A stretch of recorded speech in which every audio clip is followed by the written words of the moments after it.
Okay, I've gotten out my Charlie Chan's offices.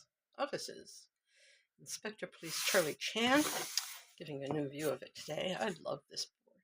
I mean, seriously, what's not to love about this board? Eventually plan on attaching it to something, but I'm not sure what. All right, so we have more junk. Always more junk arriving on a regular basis. So we're going to start with this bag. See what's inside of it. I think I have a pretty good idea.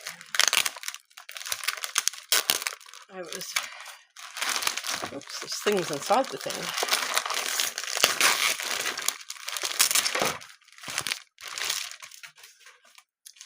This, my friends, is a Knights of Pythias hat from a very long time ago. And the Knights of Pythias were like a Freemasons,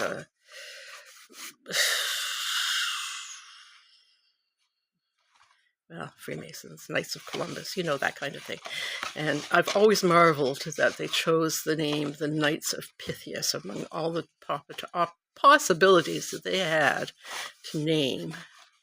This is so funky. I can't stand it. This is your front. It's studded. I don't know what this meaning means, but it sends me to Google, and I get to find out what the studs, if they have a meaning, is. And it's a dark blue velvet, probably dusty. And this has the part that has the little thing that comes out of the top. And I do have the Grand Master Pythias helmet that I have for sale if anyone's looking for one. And here the inside is, the lining is long gone. You've got your leather edging, binding, and linen, a waxed linen lining for the brim. Now, when I hold something like that, all I can see are these men marching around with these little uniforms and hats and enjoying the hell out of themselves. So that is, I don't know what you can possibly do with that, but love it. Okay, that's that. And inside was utensils for the Glad game, Pollyanna. Look at this, Parker Brothers, Salem. We open it up, and we have all the instructions intact. And we have an advertisement for another Parker's game and another one.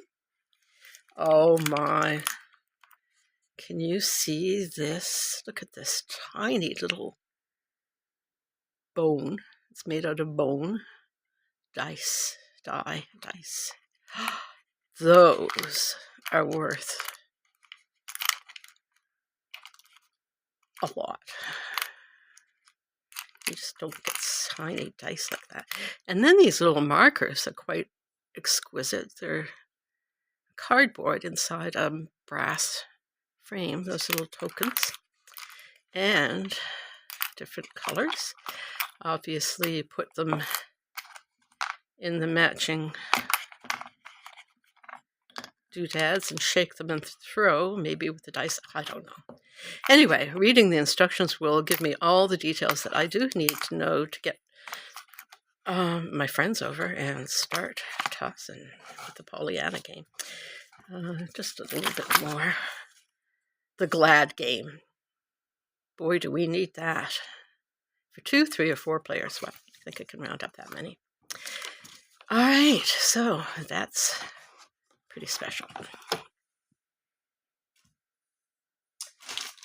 Moving along, long pause. Some books here. Learning to Speak and Write. Book 2, Dickey, Educational Book Company. Learning to Speak and Write. I don't think they teach that anymore. Book 2, grades 5, 6, 7, and 8, 1945. And there you have the Vigil. And I have an almost new book.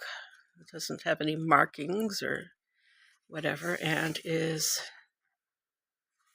your basic guide to everything you need to learn how to speak and write. And, excuse me. There we go. Yeah, this side note. The boy who broke a plate.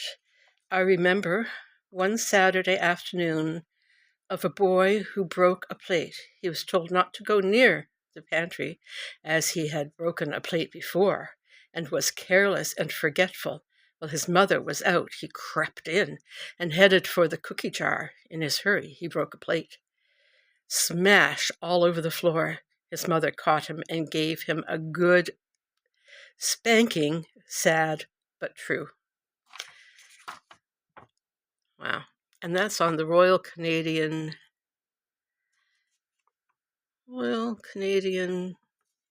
Force.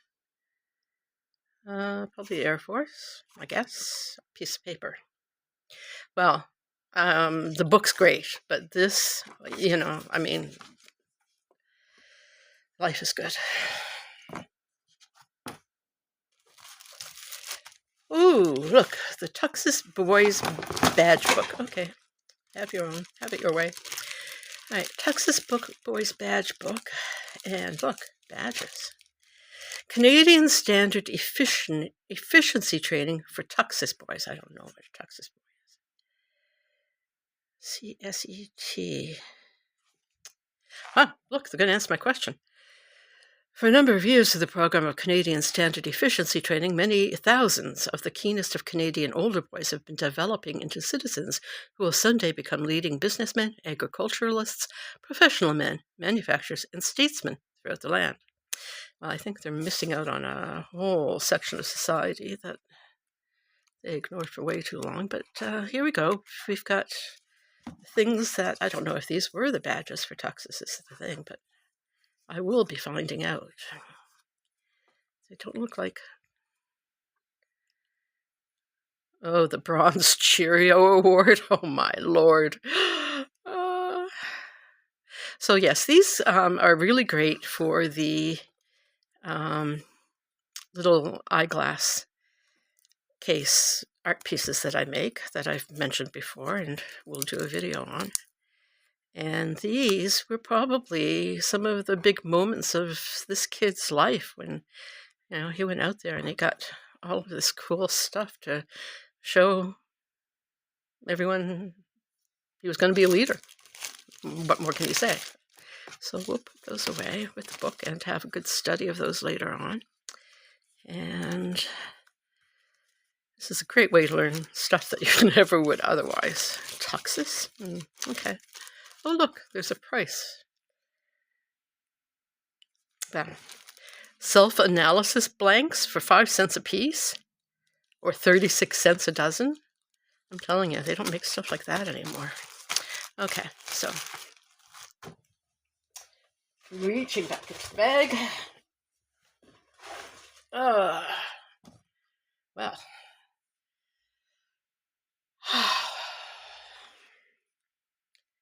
A French made in Paris pair of binoculars. Now, I have a lot of pair of opera glasses, but finding a good pair of field glasses or binoculars isn't easy. And these are very high quality French Le Bear, made in Paris, leather covered. The patina on the leather is fantastic. And we have workable, and I'm sure that they are, very nice lenses. And then we have this incredible silk-lined pouch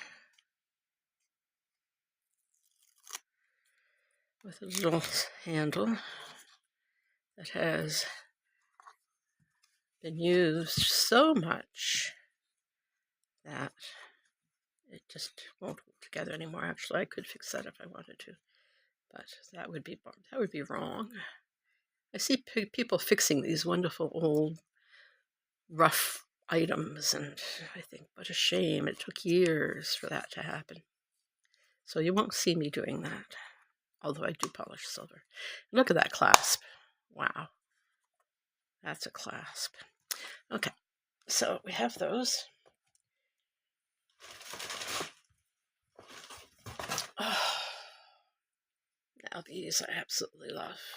This is a clothesline pulley, and are absolutely brilliant in assemblages, especially outdoor assemblages.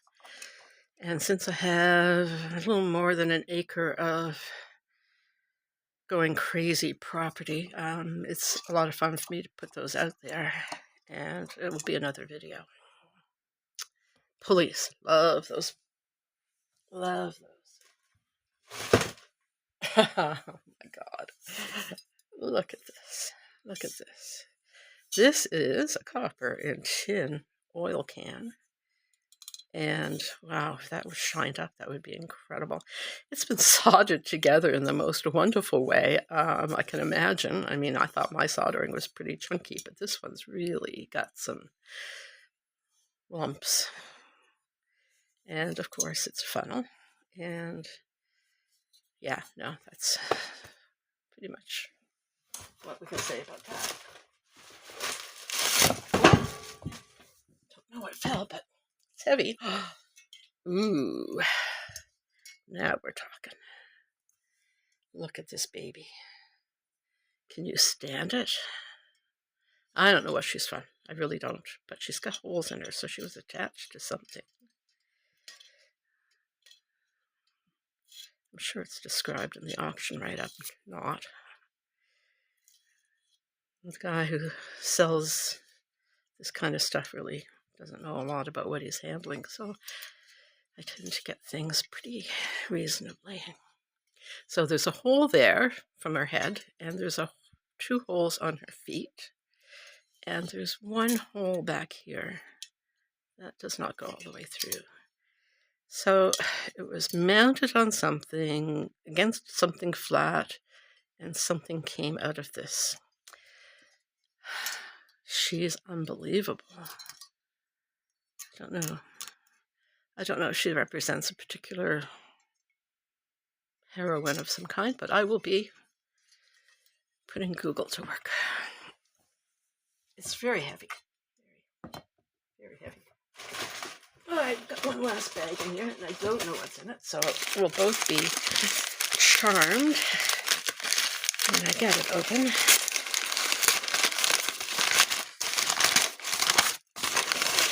And discover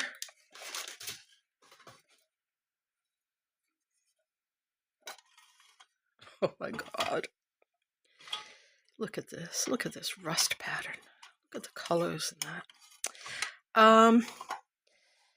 Okay, something that needed to breathe that you could hook onto another thing. Or was that a handle to carry it with? Doubtful, but who knows? Maybe you just hang it up that way. Kidney, sort of kidney shaped. I have no idea. Honestly, I have no idea what this is. But I do love that patina. That is just marvelous. Look, it's still got a little barn debris on it. I don't know, but it's going to be added to something brilliant. And that's my packaging for the day, and I hope you have happy junking, and we'll see you again.